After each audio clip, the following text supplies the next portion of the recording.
సందేహాలు కార్యక్రమానికి స్వాగతం సుస్వాగతం.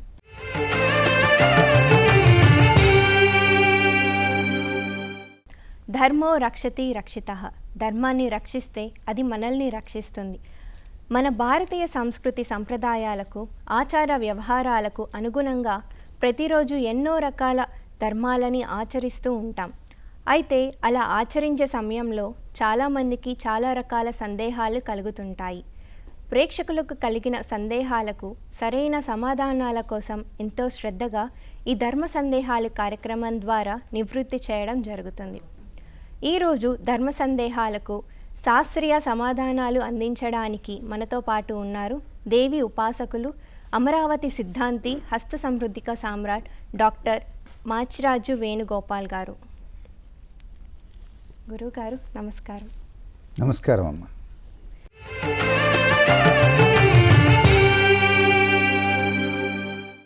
గురువుగారు, మొదటి ప్రశ్న, గరుడ పురాణం ఎప్పుడు చదవవచ్చు, నియమ నిబంధనలు ఉన్నాయా, క్లుప్తంగా చెప్పండి అంటూ రామకృష్ణ గారు తిరుపతి నుంచి అడుగుతున్నారు. గరుడ పురాణం అనేటువంటిది చాలా విశిష్టవంతమైనటువంటి సాంప్రదాయ లక్షణాలని ప్రసాదించేటువంటి అమృతతుల్యవంతమైనటువంటి గ్రంథం. ఈ పురాణాన్ని ప్రతినిత్యం కూడాను మనం చదువుకోవటంలో తప్పులేదు. కానీ అక్కడ మనం గ్రహించాల్సిన విషయాలు ఏమిటంటే, ఈ గరుడ పురాణంలో 3 అంశాలు ఎక్కువగా చెప్తారు. ఒకటి కనుక చూసినట్లయితే మన నిత్య ఆచార వ్యవహారాలు, నిత్యం కూడా మనం ఆచరించవలసినటువంటి ధర్మ సూత్రాలు, నిద్ర లేచిన దగ్గర నుంచి నిద్ర పోయేంత వరకు కూడాను పాటించవలసిన నియమాలు, అలాగే స్నానాది కార్యక్రమాలు, ఔపోసన చేసిన తర్వాత భగవంతుడిని ధ్యానం చేసేటువంటి విధి విధానాలు, అలాగే మన సంప్రదాయాల్లో దాగినటువంటి నిగూఢ రహస్యాలు, ఇవన్నీ కూడాను మనకు ఆచారకాండ అని చెప్పేసి ఈ గరుడ పురాణంలో మొట్టమొదటి అధ్యాయం. రెండవది బ్రహ్మకాండ అంటారు, అదే గ్రంథంలో ఉంటుంది. విష్ణుదేవుని యొక్క అవతార స్వరూపాలు, అలాగే దివ్యక్షేత్రాల సందర్శనం, కాశీ మహా పుణ్యక్షేత్ర విశేషాంశాలు, కాలభైరవుని ఆవిర్భావ లక్షణాలు, ఎంతమంది కాలభైరవులు ఉన్నారు, ఏ విధంగా కొలవాలి, ఇవన్నీ కూడాను రెండవ కాండలో చెప్పడం జరుగుతుంది. ఇకపోతే మూడవ కాండకు వచ్చేసరికి దాన్ని మనం ధర్మకాండ అంటారు. ఈ ధర్మకాండలో ఏమొస్తుందంటే, మానవుడు శరీరాన్ని విడిచిపోయిన తర్వాత ఆత్మకు సంస్కారవంతమైన ప్రభావాన్ని ఆచరించటం ఈ యొక్క కలియుగంలో ఆచరించేటువంటి విధి విధానాలన్నమాట. అంటే చనిపోయినటువంటి వ్యక్తులకు వాళ్ళ ఆత్మ పరిపక్వతను చెంది మహోన్నతమైనటువంటి స్వర్గతుల్యంలోకి వెళ్ళటానికి వీలైనటువంటి విధి విధానాలన్నీ కూడాను తూచా తప్పకుండా ఎలా ఆచరించాలో చెప్పేటువంటిది ధర్మకాండ. ఈ ధర్మకాండ సహజసిద్ధంగా నిత్యం చదువుకోం. గరుడ పురాణంలో 3వ పార్ట్ మాత్రం ఎవరైనా మరణించినప్పుడు ఆ యొక్క 11 రోజుల పాటు కూడాను ఈ ధర్మకాండను నిష్ఠగా అందరూ వినేటట్టుగా తెలియజేస్తారన్నమాట. అలా కనుక తెలియజేసినట్లయితే ప్రతి వ్యక్తిలో కూడా నేనెవర్ని అనిపిస్తుంది. అంటే ఈ శరీరం మంది కాదు, దీని లోపల ఎవరో ఉన్నారు. ఆ రెండో నేనుని మనం ఈ జన్మలోనే కనుక పట్టుకున్నట్లయితే మోక్షం చాలా త్వరగా వస్తుందయ్యా అని మనలోకి ఆ భావాలు రావడానికి వీలుగా ఈ యొక్క ధర్మకాండ అనేటువంటిది చెప్పడం జరిగిందనమాట. ఏది ఏమైనప్పటికీ కూడా గరుడ పురాణాన్ని గనక నిశితంగా పరిశీలన చేస్తూ కనుక నిత్యం మనం కొన్ని అధ్యాయాల్ని కనుక పఠించినట్లయితే మానవ జీవితం బుద్భుతప్రాయము. ఈ బుద్భుతప్రాయమైనటువంటి జీవితాన్ని మనం పరిపక్వత స్థితిలో జ్ఞాన మార్గం వైపు ఎలా నడిపించుకోవాలో చెప్పేటువంటి అద్భుతవంతమైన గ్రంథం కాబట్టి దీన్ని ప్రతి ఒక్కరూ కూడా ఇంటిలో ఉంచుకోవచ్చు. అమ్మో, గరుడ పురాణమా, ఇది ఇంట్లో ఉండకూడదండి, ఉంటే చెడు జరుగుతుంది, ఆ ప్రేతాత్మలు వచ్చేసి అడుగుతాయి, ఏరా నాకు తద్దినం పెట్టవా ఏంటి, నువ్వు సరిగ్గా పెట్టలేదే అంటాయి. ఇవన్నీ కల్లో కనిపిస్తాయి, మీ తాత కనిపించవచ్చు, మీ నాన్న కనిపించవచ్చు, తస్మాత్ జాగ్రత్త అని భయపెట్టేవాళ్ళు కూడా ఉన్నారు. అందుకని ఇట్లా చెబుతున్నారంటే ఈ చివరి అధ్యాయం అంతా కూడా ఆత్మకి సంబంధించిన విధి విధానం, చనిపోయిన తర్వాత చేసేటువంటి దాన ధర్మాలు, విధి విధానాలు, మంత్రాలు అన్నీ ఉంటాయి కాబట్టి అందుకని దీని మీద చాలామందికి ఒక భయం అన్నమాట, గరుడ పురాణం ఇంట్లో ఉండకూడదు అని. కానీ ఒక విధంగా ఆలోచన చేస్తే గరుడ పురాణం చాలా విశిష్టవంతమైనటువంటి గ్రంథం.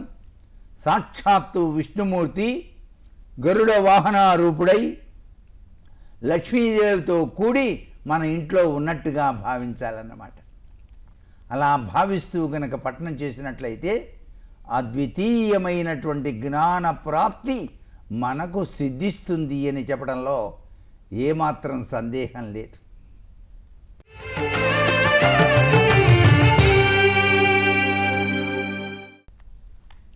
గురువుగారు, మరొక ప్రశ్న. గురువుగారికి నమస్కారములు. ఇంటిలో పురుడు మైల ఉన్నప్పుడు తద్దినం పెట్టవచ్చునా, తెలియజేయగలరు అంటూ కోటేశ్వరరావు నందిగామ నుంచి అడుగుతున్నారు.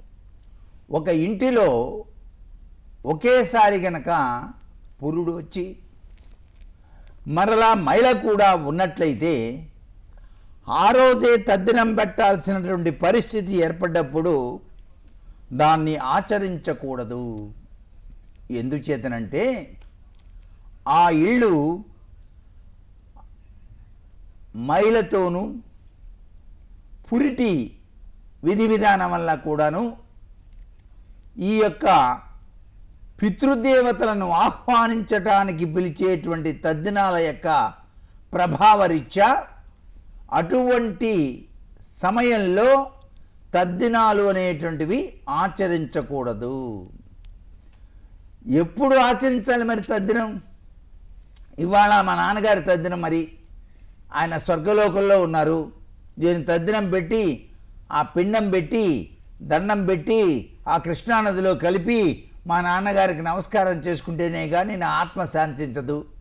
కర్మగాలి ఇప్పుడే మైలొచ్చి పడ్డది, కర్మగాలి ఇప్పుడే అన్నీ వచ్చేసినాయి, చిచ్చి ఏం జీవితం ఏమిటో, మా నాన్న ఏమో అట్లా ఉన్నాడో ఏమో, మా నాన్న స్వర్గలోకంలో నుంచి నన్ను ఆశీర్వదిస్తాడో లేదో అనే భయం అక్కర్లేదు. ఈ యొక్క మైల పురుడు ఈ రెండు కూడా వెళ్ళిపోయిన తర్వాత, అంటే శుభ్రంగా శుచివంతమైనటువంటి ప్రభావాన్ని ఆ ఇంటిలో మంత్రోచ్చరణతో ఆ యొక్క మైల అయిన తర్వాత చేసేటువంటి శుద్ధి పుణ్యావచన కార్యక్రమం అయిన తర్వాత తప్పనిసరిగా ఆ రోజునే మీరు తద్దినం అనేటువంటిది పెట్టినట్లయితే స్వర్గంలో ఉండేటువంటి మీ తండ్రి తన దివ్యవంతమైనటువంటి అనుగ్రహాన్ని ఇస్తాడు. అందుకే ఏం చెప్పారంటే ఇట్లాంటివే వస్తాయి మనకని. ప్రతి అమావాస్యకు కూడాను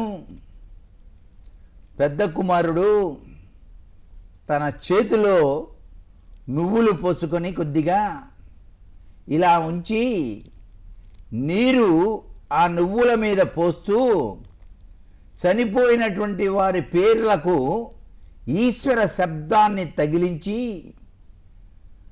దక్షిణ దిశగా తిరిగి తర్పణము ఇవ్వండి. ప్రతి అమావాస్యకి ఎవరైతే ఈ విధంగా చేస్తారో స్వర్గలోకంలో ఉన్నటువంటి వాళ్ళు పితృదేవతలు నీ వంశాన్ని అద్భుతంగా ఆశీర్వదించి తీరుతారు. దీనిలో దాగిన రహస్యం. ఇటువంటి విధి విధానంలో అసలు తద్దినం పెట్టవలసిన రోజున ఈ యొక్క అపశృతి కనుక జరిగినట్లయితే దాన్ని శుద్ధి తర్వాత ఆచరించినట్లయితే నువ్వు కృతకృత్యుడవుతావు నాయనా అంటోంది శాస్త్రం. అది విషయం. చాలా చక్కగా వివరించారు గురువుగారు. ఇప్పుడు మరో ప్రశ్న చూద్దామా? సమస్త లోకాలను సృష్టించే శక్తి ఎవరి పాద ధూళికి ఉంది, తెలియచేయగలరు అంటున్నారు మస్తాన్ రావు గారు సత్తుపల్లి నుంచి. ఈ సమస్త లోకాలను సృష్టించే శక్తి గురించి ఒక్కసారి ఆలోచిస్తే మన కంటికి కనిపించేటువంటి ఈ ప్రకృతి, ఈ వస్తువులు, అద్వితీయమైనటువంటి నదులు, ఇవన్నీ మానవ నిర్మితాలు కాదు. దీని వెనకాల ఏదో అతీంద్రియమైనటువంటి శక్తి ఉంది. ఆ శక్తినే మనం మాత అని పిలుస్తాం. ఇవన్నీ కూడా సృష్టించడానికి ఇచ్ఛాశక్తి, క్రియాశక్తి, జ్ఞానశక్తి అనేటువంటి 3 రూపాల యొక్క ప్రభావ తత్వరీత్యా మనకి ఈ అందమైనటువంటి ఈ ప్రకృతి కానివ్వండి, కొండలు కానివ్వండి, మనం చూసేటువంటి ప్రతి వస్తువు కానీ కూడా అమ్మవారి యొక్క దివ్యవంతమైన అనుగ్రహం వల్లే కలుగుతోంది. అందుచేత ఈ సృష్టి అంతా ఎవరి యొక్క దీని వల్ల వచ్చింది అంటే చింతామణి ద్వారంలో ఉండేటువంటి శ్రీ రాజరాజేశ్వరి దేవి యొక్క పాద ధూళిలో ఒక అణువును తీసుకొని బ్రహ్మదేవుడు సృష్టించాడు అని చెప్పేసి మనకు దేవీ భాగవతం తెలియజేస్తుంది. అందుచేత ఆదిశంకరాచార్యుల వారు కూడా తన సౌందర్య లహరిలో చాలా చక్కగా దీని గురించి వివరిస్తూ తనీయాంశం పాంశం అంటూ వివరణ ఇచ్చాడు. అంటే అమ్మా, నీ పాద ధూళి రేణువును తీసుకొని బ్రహ్మ ఈ సృష్టి చేస్తే దాన్ని పాలించేటువంటి క్రియాత్మకమైనటువంటి చర్యను విష్ణుమూర్తికి, లయమయ్యేటువంటి శక్తిని శివపరమాత్మకు ఇచ్చి నీవు చక్కగా ఆ చింతామణి ద్వారంలో పరికింపల్లవలేశమై బరగు బ్రహ్మానందముల్ సైతము తరుణీ రత్నమతావకీన పరమానందములోగాన నీ చరణాంభోజములంటి పల్మరు నమస్కారంబుగా వింతూనే పరమానంద సుధాబ్ది దేల్సవ మదంబా శ్రీరాజరాజేశ్వరి. ఆ శ్రీరాజరాజేశ్వరి యొక్క పాద ధూళి నుంచి వెలువడ్డటువంటి ఈ సృష్టి అనిర్వచనీయము, అద్భుతము, ఆనందము, అమోఘము. అందుచేత ఆ తల్లిని మనం ప్రతినిత్యం కూడా శరణాగత దీనార్థ పరిత్రాణ పరాయణి సర్వస్యార్తి హరే దేవి నారాయణి నమోస్తుతే అని ధ్యానిద్దాం, తరిద్దాం. చాలా చక్కగా ఎవరి పాద ధూళికి ఉంటుంది అనేది చాలా చక్కగా చెప్పారు గురువుగారు. ఇప్పుడు మరొక ప్రశ్న. నమస్తే, నా పేరు రామకృష్ణ, కర్నూలు నుంచి మాట్లాడుతున్నాను. మా చెల్లెలికి పెళ్ళై 5 ఏళ్ళు నడుస్తున్నప్పుడు ఇప్పుడు మా నాయనమ్మ గారు నన్ను పెళ్లి చేసుకోమని ఒత్తిడి చేస్తున్నారు. ఆడపిల్లకు పెళ్ళై 5 ఏళ్ళు పూర్తి చేసి మళ్ళీ 9 ఏళ్ల వరకు చేసుకోకూడదు అంటున్నారు. అయితే ఈ ఏడాదిలోనే నన్ను చేసుకోమంటున్నారు. నేను ఇంకా 1-2 సంవత్సరాలు ఆగమంటున్నా. ఆడపిల్ల పెళ్ళైతే ఇన్ని సంవత్సరాలు లోపు చేసుకోవాలని ఏమైనా ఉందా? వివరంగా తెలుపగలరు. ఇది సహజసిద్ధంగా శాస్త్రాల్లో ఎక్కడా లేదు. ఆడపిల్లకి పెళ్ళైన 5 సంవత్సరాల దాకా నువ్వు పెళ్లి చేసుకోకూడదురా అనేటువంటి విశేషం లేదు. అసలే పెళ్ళిళ్ళు కానటువంటి పరిస్థితి ఇప్పుడు మగవాళ్ళకి.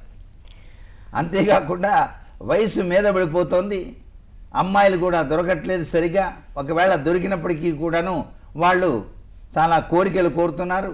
ఆ కోరికలో మొట్టమొదటి కోరిక మాత్రం నీ తల్లిదండ్రులతో నీకేం సంబంధం ఉండకూడదు, ఫస్ట్ పాయింట్. ఇవన్నీ వినేటప్పటికి చిచ్చి జన్మనిచ్చిన తల్లిదండ్రులతో ఏం సంబంధం లేకుండా ఎట్లా ఉంటాను అని చెప్పేసి సంబంధాలు కూడా పోతున్నాయి. ఇటువంటి నవీన యుగంలో అరే అబ్బాయి చెల్లెని పెళ్లి చేసి 5 ఏళ్ళైందిరా నువ్వు చేసుకోవడానికి వీల్లేదంటే ఎట్లా? అసలే వివాహం కాక నానా ఇక్కట్లు ఇబ్బందులు పడుతున్నటువంటి పురుషుల జాతికి ఇది గొడ్డలి పెట్టు లాంటిది అనమాట. కాబట్టి ఇటువంటి చాదస్తపు ఆలోచనలతో అనవసరంగా వివాహాన్ని మీరు పోస్ట్ పోన్ చేయకండి. వాళ్ళు అట్లా అనేటప్పటికి ఏమనిపిస్తుంది, నేను ఇప్పుడే చేసుకుని ఇంకా 2 ఏళ్ళు ఆగి చేసుకుంటాలే అంటాడు సహజంగా మగవాడు. ఇంకా 2 ఏళ్ళు ఆగితే వీడి వయసు 40 ఏళ్ళు అయిపోతుంది.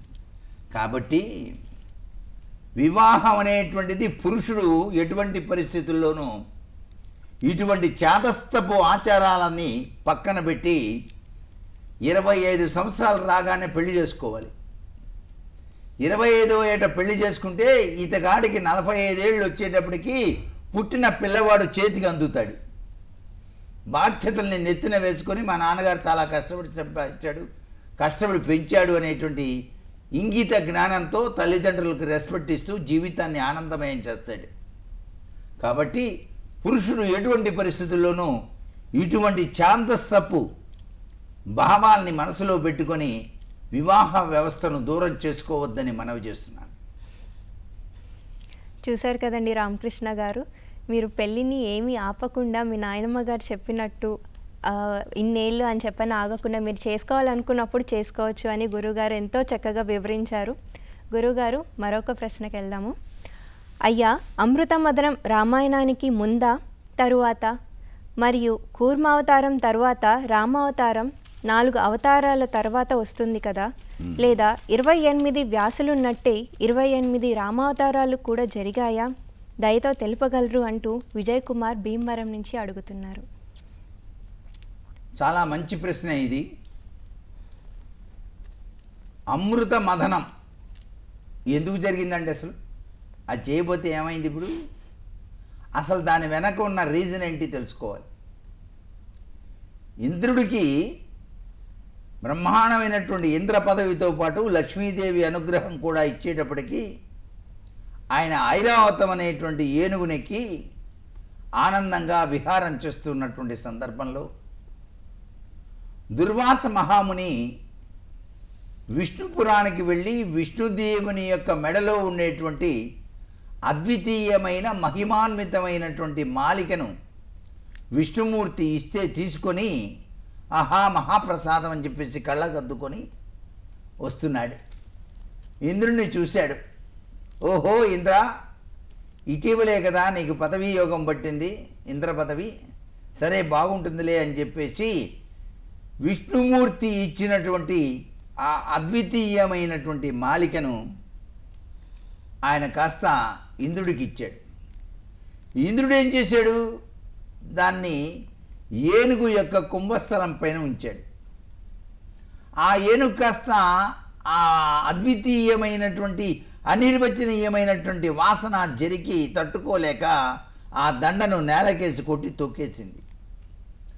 ఆ సమయంలో చూసినటువంటి ఈ యొక్క మహాముని వెంటనే కోపం వచ్చింది. అసలే దుర్వాసుడు కదండి, వెంటనే కోపం వస్తుంది. ఏమిరా నీకు అహంకారం పెరిగినట్టుంది, ఇంద్ర పదవి వచ్చిందనే కదా, ఈ క్షణం నుంచి నీ ఇంద్ర పదవి నీతో ఉన్నటువంటి లక్ష్మి కూడాను మాయమవుబోవుగాక అని చెప్పించాడు. ఒక్క నిమిషంలో ఇంద్రుడు కాస్త కటిక భేదవాడైపోయాడు. లక్ష్మీదేవి కూడా లేదు, సముద్రంలోకి వెళ్ళిపోయి. వీళ్ళందరూ కలిసి ఇక ఏం చేస్తారు?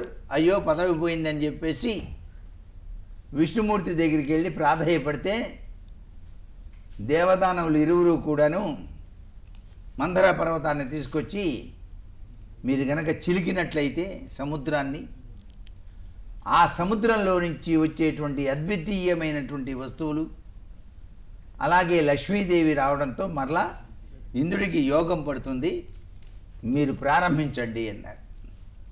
సరే అని చెప్పేసి అందరూ కూడాను ఈ విధంగా అమృత మథనం అనేటువంటిది ఆచరించడం జరిగింది. ఈ అమృత మథనం అనేటువంటిది చేస్తూ ఉన్నప్పుడే లక్ష్మీదేవి ఆవిర్భవించి ఆమె విష్ణుమూర్తిని వలచింది.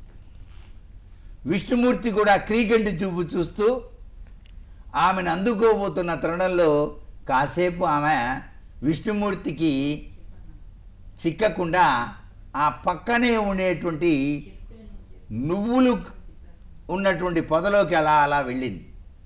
వెంటనే విష్ణుమూర్తి కూడాను ఆమెను అనుసరించి పరిగెత్తాడు. ఆయన పాదాల కింద నువ్వులు పడి నువ్వుల నూనె తయారై.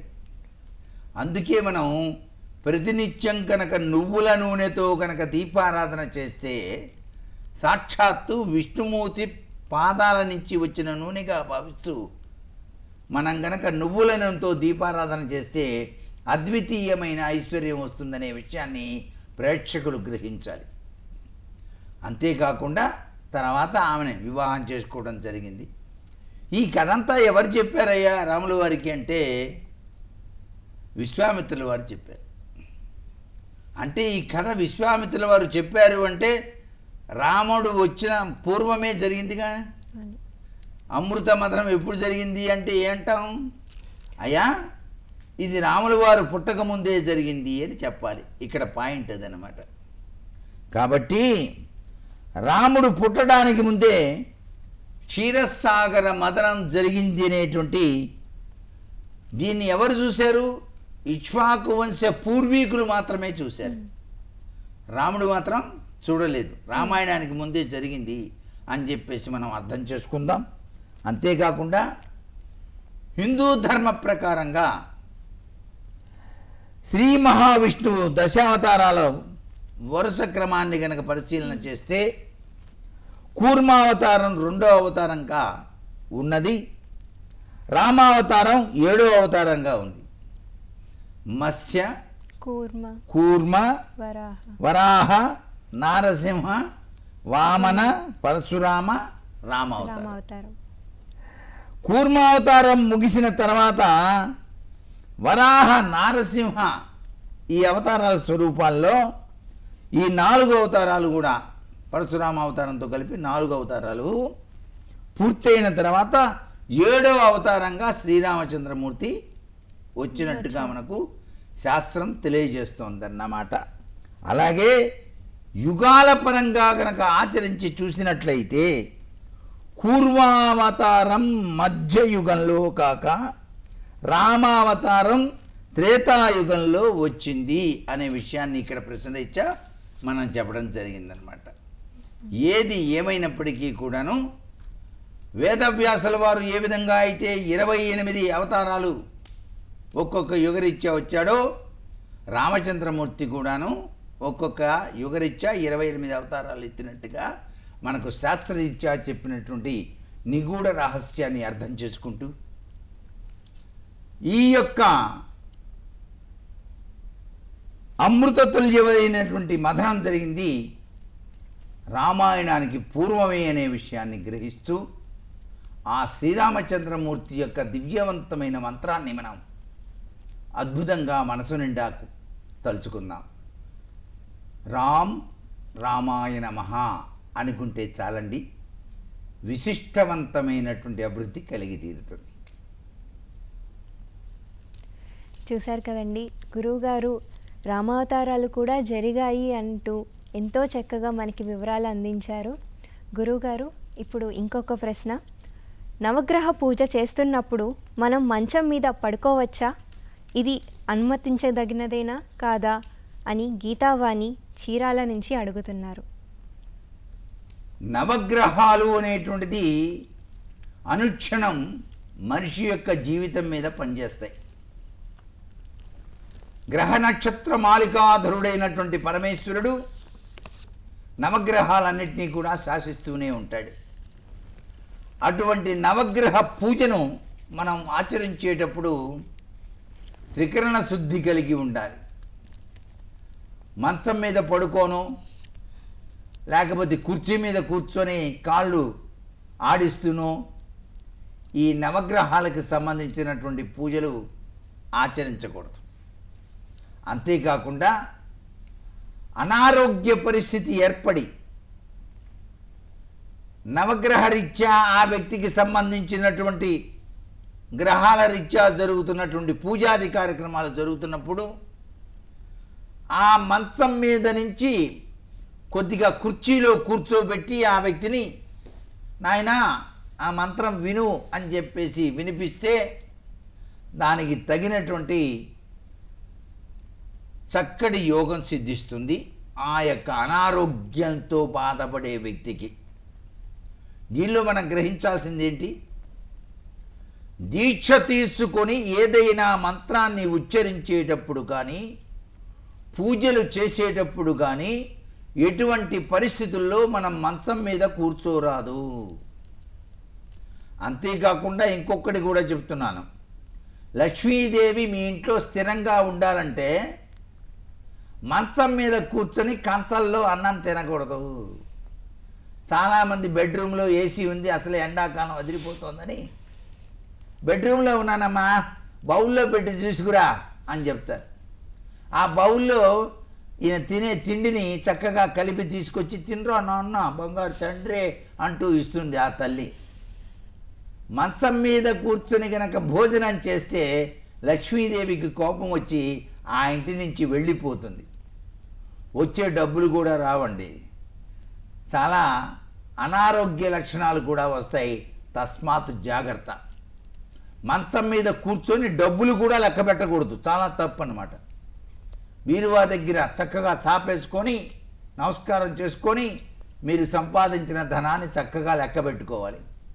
కాబట్టి మంచం అనేది కేవలం మీరు నిద్రించడానికి, తాను మెచ్చిన స్వర్గంలో తొలతూగడానికి మాత్రమే పనికొస్తుంది. ఇది బాగా గుర్తుపెట్టుకోండి, మన ఆచార సంప్రదాయాల్లో చాలా అవసరం.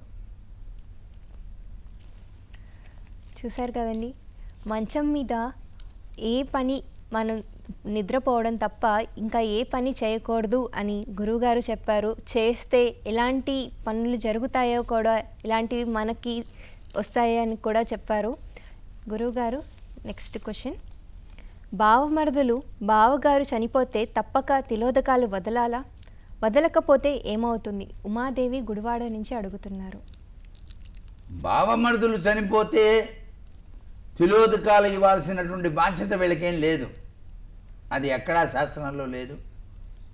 అలా తిలోదకాలు ఇవ్వలేదు కాబట్టి ఆయన నా కల్లో కనిపిస్తున్నాడు అనుకోవటం భ్రమ. అసలు తిలోదకాలు ఎప్పుడు ఎవరికి ఇవ్వాలి? తండ్రి మరణిస్తే కుమారులు, ఆ కుమారులకి కుమారులు వీళ్ళు ఇవ్వాలి. తాతగారు మరణిస్తే ఆ యొక్క కుమారుడు, కుమారుడు యొక్క కుమారుడు, వీళ్ళందరికీ మైల ఉంటుంది.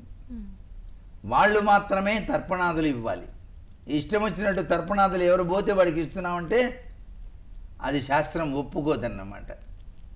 కాబట్టి బావమరిది పోయినాడు కాబట్టి, బావమరిది భార్య పోయింది కాబట్టి మేము తిలోదకాలు ఇవ్వాలంటే ఇవ్వాల్సినంత నెసిటీ ఎక్కడా లేదు.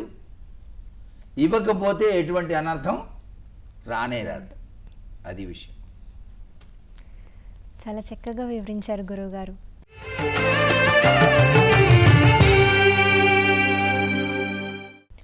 గురువుగారు, మరో ప్రశ్న. దక్షిణామూర్తి ఏ విధమైన ప్రసంగం చేయకుండా మునుల సందేహాలను ఎలా నివృత్తి చేశారు? జయరాజు చిలకరూరుపేట నుంచి మాట్లాడుతున్నారు. చాలా మంచి ప్రశ్న అడిగారు. దక్షిణామూర్తి అవతార స్వరూపం జ్ఞానానికి నిదర్శనం. అయితే ఈ దక్షిణామూర్తి ఎక్కడున్నాడు? స్వామివారు సాక్షాత్తు పరమేశ్వరుడే. చిన్న బాలుడుగా ఆయన మర్రి చెట్టు కింద కూర్చొని సనసనందనాథులు మొదలైనటువంటి అందరికీ కూడాను చిన్ముద్రతో దర్శనమిచ్చాడు. చిన్ముద్ర అంటే జ్ఞానముద్ర అని అర్థం. ఆయన మౌనంగా ఉన్నాడు, ఏమీ మాట్లాడలేదు. ఎందుకని మౌనంగా ఉన్నాడంటే, మౌనంగా ఉండి తన చేతిని ఈ బొటని వేలు చూపుడు వేలు రెండు కలిపి ఈ 3 వేళ్ళు ఈ విధంగా ఉండేటట్టుగా ఆశీర్వదించాడు. ఇలా ఆశీర్వచనంలోనే మౌనంలోనే జ్ఞానం అంతా కూడాను ఆ సనకనాందలాదులందరికీ కూడా అర్థమైంది. ఏమని అర్థమైందండి, మాబోటి వాళ్ళకి ఏం తెలుసు, మరి మీరైతే చెప్తున్నారు కానీ అని మీరు అనుకోవచ్చు. ఇక్కడ మనం గ్రహించాల్సింది, ఈ బొటన వేలుంది చూసారా, ఇది శివుడుగా భావించాలి. చూపుడు వేలుంది చూసారా, ఇది జీవుడుగా భావించాలి. అంటే మనం ఇది జీవుడు, ఇది శివుడు. ఇలా పెట్టిన తర్వాత ఈ 3 పైకి ఉన్నాయి కదండి, ఈ చిటికిన వేలు, ఉంగరపు వేలు, మధ్య వేలు, ఈ 3 ఏమిటయ్యా అంటే ఆగామి సంచిత ప్రారబ్ధ కర్మలు అన్నమాట. ఈ ఆగామి సంచిత ప్రారబ్ధ కర్మల్ని కనుక మీరు తెలుసుకొని దాన్ని దాటినట్లయితే తప్పనిసరిగా మీకు జ్ఞానం సిద్ధిస్తుందయ్యా అని చెప్పాడు. అదే దీనిలో దాగిన పరమార్థం.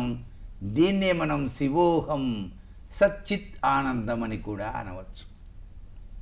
ఏ వ్యక్తి అయినా సరే చివరి దశలో నేను నిమిత్త మాత్రుణ్ణి, పరమేశ, ఈశ, మహేశ, నీ అనుగ్రహాన్ని ప్రసాదించు తండ్రి అంటూ ప్రతినిత్యం కాసేపు ఈ జ్ఞానముద్ర వేసుకొని ఆగామి సంచిత ప్రారబ్ధ కర్మల్ని తొలగించే విభూతి ధారణ చేసుకొని చక్కగా బాలాంబికేశ వైద్యేశ భవరోగ హరేతివా అనేటువంటి ధ్యానం చేస్తూ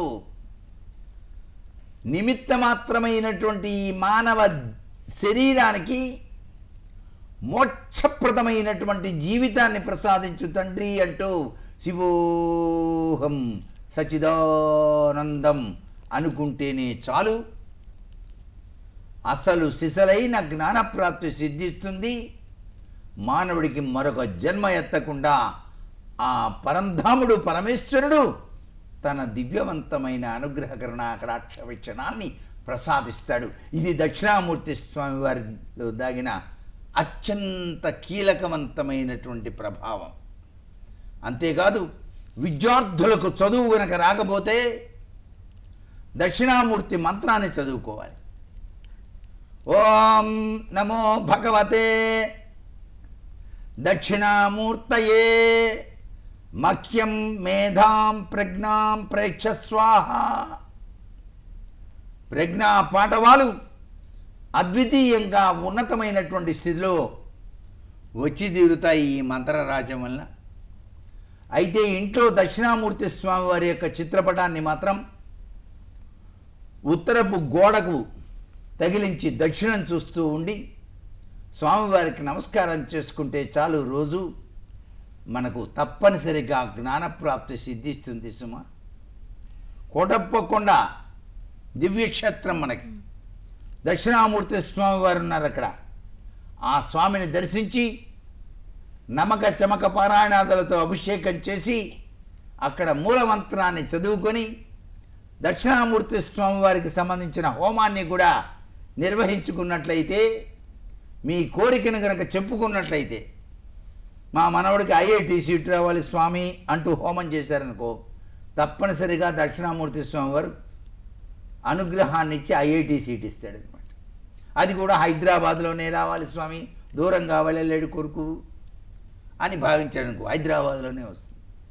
అంటే ఏంటనమాట, ఇవన్నీ ఎందుకు చెబుతున్నామంటే మనందరినీ నడిపించేది, మనందరికీ కూడాను ఇదిరా జీవితం అని చెప్పేది ఒక్క పరమేశ్వరుడే. అందుకే శివాజ్ఞ లేనిదే చీమైనా కుట్టదు, భవాజ్ఞ లేనిదే భవబంధాలు తీరవు అన్నారు.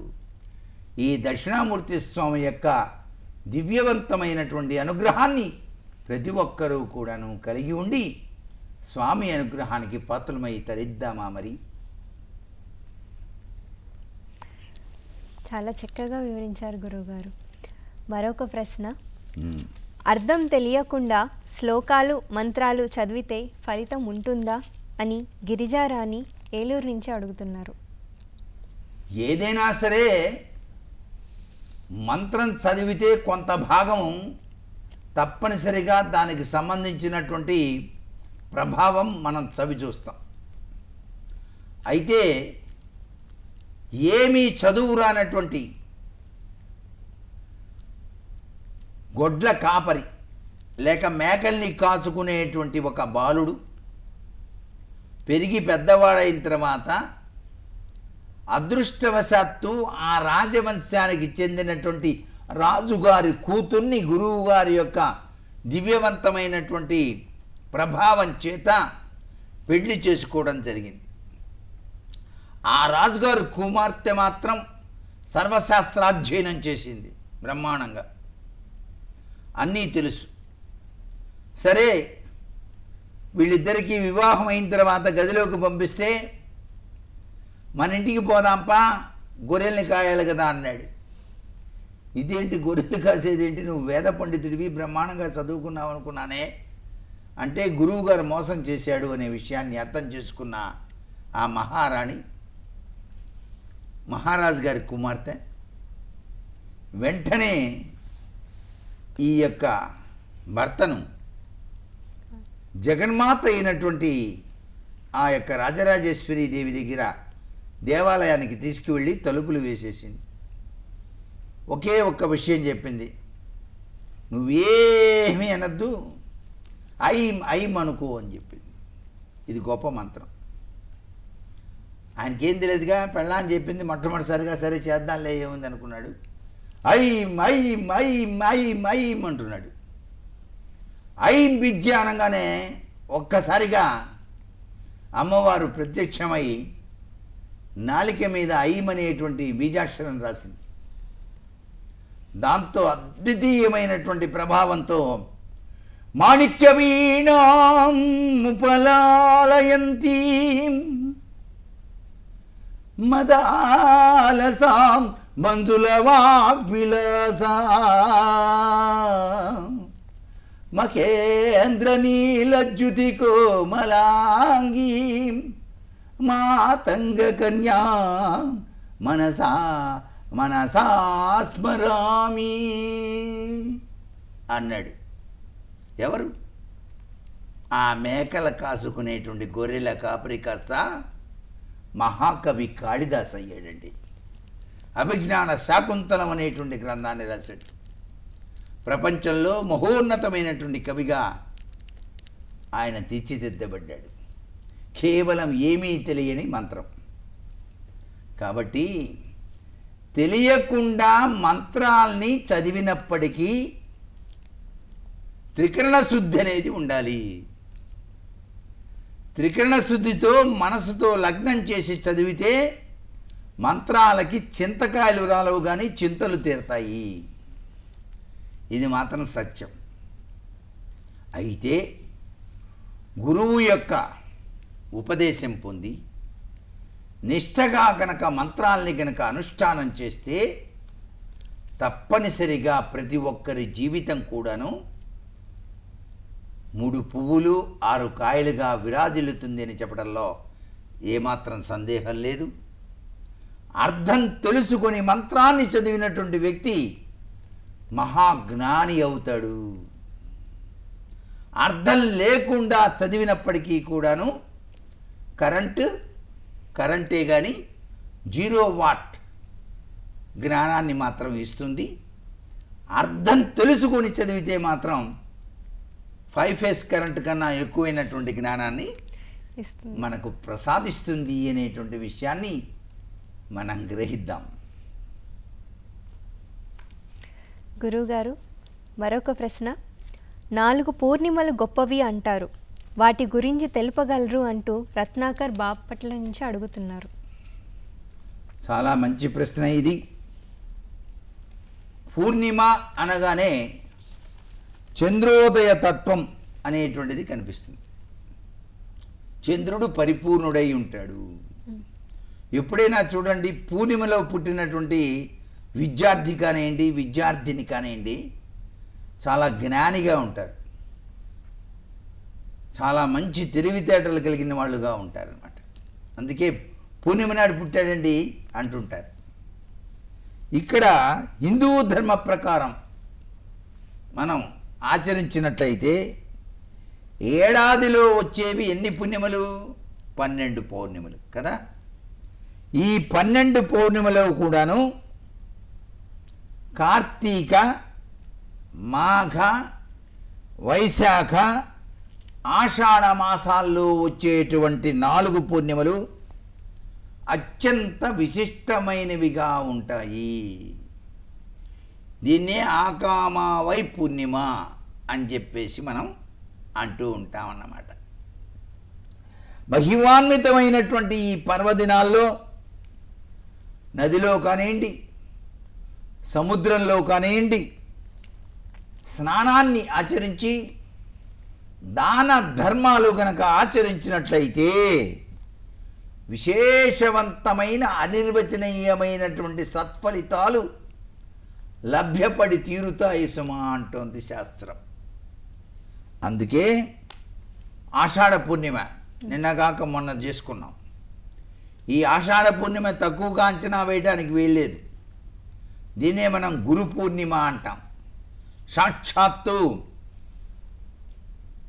విశిష్టవంతమైనటువంటి గ్రంథాల్ని మనకు అందించినటువంటి వేదవ్యాసుల వారి జన్మదినం.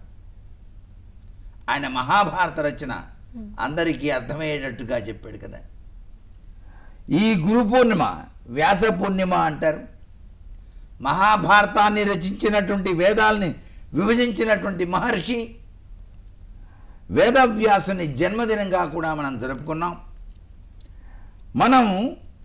మనకు విద్యను జ్ఞానాన్ని తెలిపేటువంటి ఈ యొక్క పవిత్ర దినంలో, పవిత్రమైనటువంటి ఈ యొక్క రోజులో, ఆషాఢ పూర్ణిమ నాడు తోచిన చందంగా గురువులను గౌరవించాలి, నదీ స్నానం చెయ్యాలి,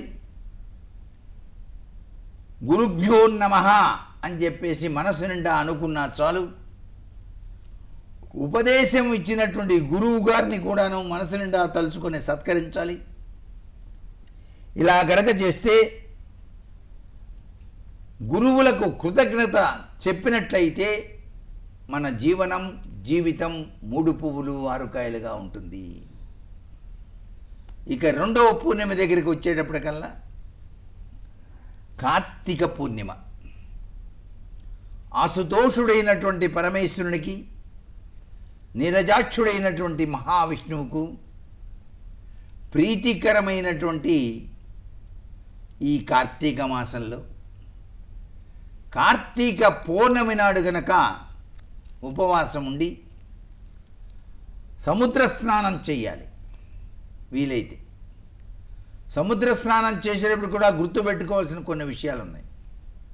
కరక్కాయ తీసుకొని వెళ్ళాలి, రాగి చెంబు ఒకటి తీసుకొని వెళ్ళాలి. రాగి చెంబు తీసుకొని వెళ్ళిన తర్వాత సముద్రం నది ఒడ్డున బాణం గుర్తు వేయాలి. బాణం గుర్తు వేసి దాంట్లో ఈ రాగి చెంబు ఉంచాలి మధ్యలో. కరక్కాయ చేతిలో పట్టుకొని మీ గోత్రనామాలు చెప్పి, ఇంట్లో వాళ్ళందరి పేర్లు చెప్పి సముద్రంలోకి విసిరేసి నమస్కారం చేసి స్నానం చేస్తే జన్మాంతరాల నుంచి మిమ్మల్ని పట్టి పీడిస్తున్నటువంటి దుర్గతులు ఉంటే అవన్నీ కూడా పటాపంచలైపోతాయి సుమా అంటోంది శాస్త్రం. కరక్కాయకి అంత విశిష్టమైన శక్తి ఉంది. ఆయుర్వేదంలో దగ్గు వస్తుంటే కరక్కాయ నోట్లో పెట్టుకోపోయినావా అంటుంటారే, అలా అనమాట. ఇది సముద్ర స్నానం చేస్తే మాత్రం జన్మాంతరాల పాపాలన్నీ పటాపంచలైపోతాయన్నమాట.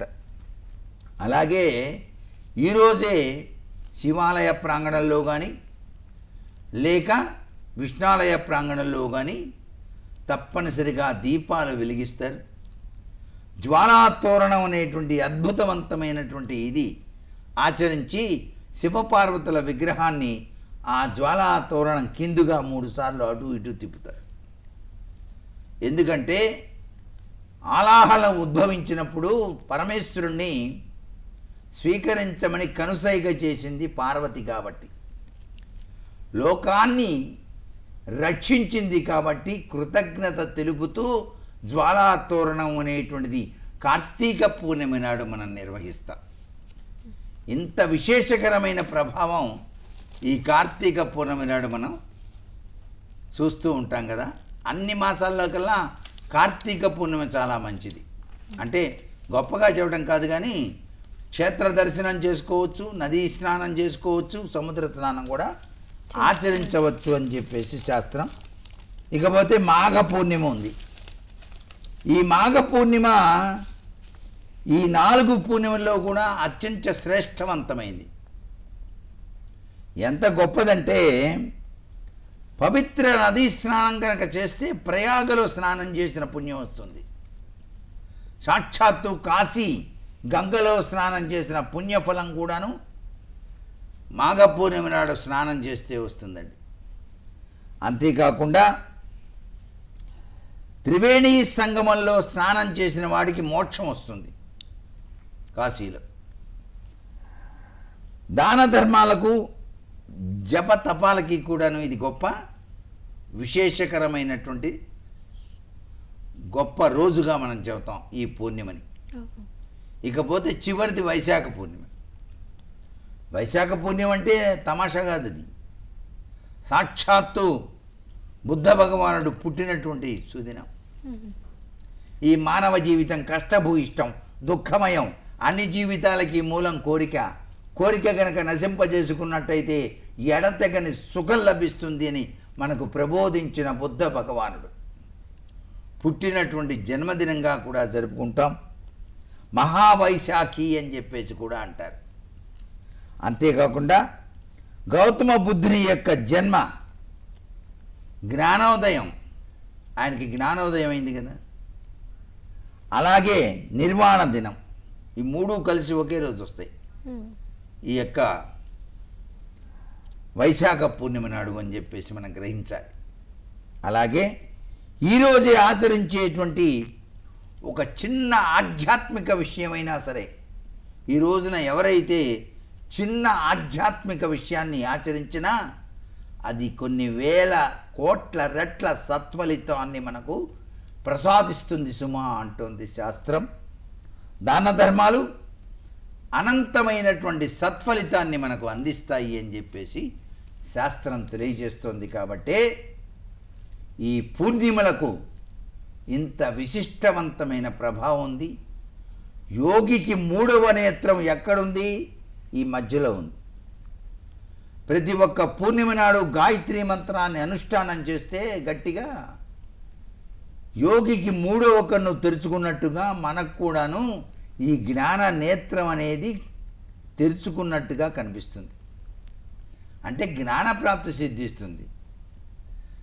మంత్రతంత్రములతో బంధించి నిన్గాంచు వంచన వంచేనియులేదు, దివ్యజనని నీ సాక్షి నిత్యము హింపగా అలవింగాదు, మరే దినంబునను కన్నా రమ్ము రమ్మటనంతు వత్తువో అప్పుడే నిన్గాంచెదన్ అని చెప్పేసి అనుకోవచ్చు ఆ రోజు.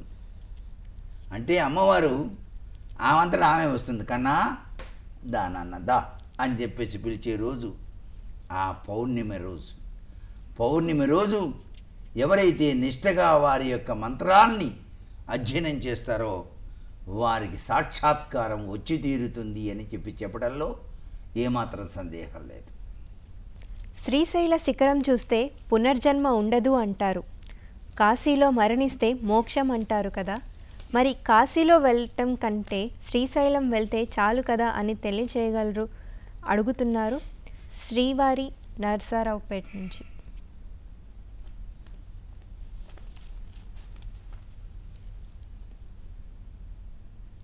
శ్రీశైల శిఖర దర్శనం వల్ల పునర్జన్మ ఉండదని, కాశీలో గనక మరణిస్తే మోక్షం లభిస్తుందని మనకి పురాణాలు తెలియజేస్తూనే ఉన్నాయి. అయితే ఈ 2 క్షేత్రాలకు కూడా వాటి ప్రత్యేకత వాటికి ఉన్నది. ఉదాహరణకి శ్రీశైలంలో ఉండేటువంటి శిఖరేశ్వరం కొండపై నుండి ఆ మల్లికార్జుని యొక్క దేవాలయం శిఖరాన్ని గనక దర్శించుకున్నట్లయితే సంచిత పాపాలు అనేటువంటివన్నీ కూడాను నశిస్తాయి. ఆగామి సంచిత ప్రారబ్ధ కర్మలను చెప్పుకున్నాగా, ఇక్కడ సంచిత పాపాలు అనేటువంటి పూర్తిగా తొలగిపోతాయి. పునర్జన్మ ఉండదు అని కూడాను మనకి శ్రీశైల శిఖర దర్శనం వల్ల అలా నంది కొమ్ముల మధ్య నుంచి ఇట్లా చూస్తారనమాట. అలా చూసినట్లయితే పునర్జన్మ ఉండదు అని. కాశీక్షేత్రంలో మరణించినటువంటి ప్రాణులకు మాత్రం సాక్షాత్తు పరమేశ్వరుడే వచ్చి చెవులో రామనామం చెబుతాడండి. అలా చెప్పినట్టు గుర్తు ఏంటంటే ఈ చెవు లేస్తుంది, ఈ తమ్మె ఇట్లా చనిపోయిన ప్రతి ఒక్కడికి ఉంటుంది. చూసుకోండి కావాలంటే, ఎవరైనా కాశీ వెళ్ళిన తర్వాత అక్కడ చనిపోయిన వ్యక్తిని ఎవరైనా చూస్తే ఈ చెవు తమ్మె ఇట్లా లేచి ఉంటుంది. అంటే వాడికి ఉపదేశం అయిందనమాట. చనిపోయేటప్పుడు మోక్షం వచ్చినట్టు లెక్క. కాశీ దివ్యక్షేత్రం అంత గొప్పది. మరి అక్కడ మరణిస్తే అది కాశీలో మరణం ద్వారా తక్షణ ముక్తిని పొందుతాడు మానవుడు.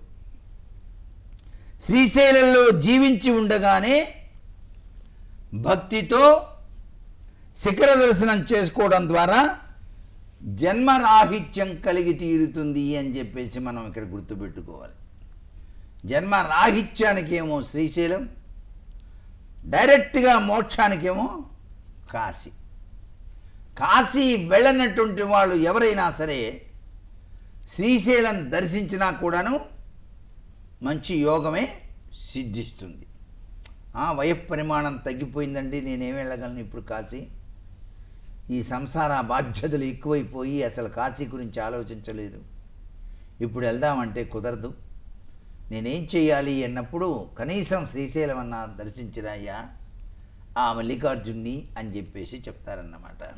కాబట్టి హిందూ ధర్మంలో ప్రతి ఒక్క క్షేత్రానికి కూడా ఒక విశిష్టత ఉన్నది. కాబట్టి కాశీకి వెళ్ళటం కష్టమైనప్పటికీ కనీసం శ్రీశైలం వెళ్ళి అక్కడున్న మల్లికార్జున్ని దర్శించి శక్తిపీఠాల్లో ఒకటైనటువంటి ఆ భ్రవరాంబికాదేవిని కూడా దర్శనం చేసుకొని అమ్మా అని పిలిస్తేనే పలికే చక్కని తల్లి. కాబట్టి ఏమండి, శ్రీశైలంలో ఎవరైనా తపస్సు చేస్తే చాలా తొందరగా ఆ తపస్సు ఫలిస్తుంది. మీరు శ్రీశైలం వెళ్ళి ఒకరోజు నిద్ర చేసి మర్నాడు కనీసం ఒక గంట సేపు అయినా సరే మీకు తెలిసినటువంటి ఉచ్ఛ్వాస నిశ్వాసాలతో ధ్యానం చేయండి, సాక్షాత్తు మల్లికార్జునుడు కనిపిస్తాడండి. అంత గొప్ప విశేషకరమైనటువంటి దివ్య క్షేత్రం శ్రీశైలం. శ్రీశైలం శిఖరాన్ని నందీశ్వరుని యొక్క కొమ్ముల మధ్య నుంచి కనుక చూసేటువంటి ఈ కంటి చూపుకి శక్తి కనుక ఉంటే మీకు ముక్తి అనేది మాత్రం చివరి దశలో వస్తుంది. అంతేగాని ముక్తి వస్తుందన్నారు కాబట్టి నేను ఇప్పుడే చచ్చిపోతానా, ఇంకా చాలా బాధ్యతలు ఉన్నాయి సార్, అది చూసి రాగానే నాకు హార్ట్ అటాక్ వస్తే ఎట్లాగంటే కుదరదు. అది చాలా తప్పుగా అనుకోవటం అన్నమాట. అరే చూడవాకురి, నువ్వు కొంపదీసి వెళ్ళేవేమో నాయన, అలా శిఖర దర్శనం చూడవాకు నాయన అంటారు కొంతమంది. ఎందుకని? వీడికి ముక్తి వచ్చేస్తుంది, అక్కడే పోతాడేమో కొంపదీసి, వద్దు వద్దని. అది తప్పుడు భావన అన్నమాట. భగవంతుడు పుట్టించేటప్పుడు ఆయుర్దాయరీత్యానే పుట్టిస్తాడు. ఆ ఆయుర్దాయం పూర్తయినంత వరకు ఉండాల్సిందే.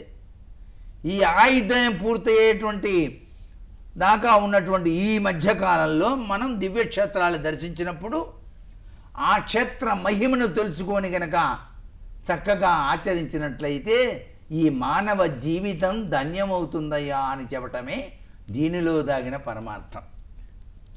నువ్వు కాశీ వెళ్ళు, లేకపోతే శ్రీశైలం వెళ్ళు, ఈ జీవితాన్ని సార్థకత చేసుకోవడం వెనకాల దాగిన పరమార్థాన్ని అందరూ గ్రహిస్తే అదే 10,000.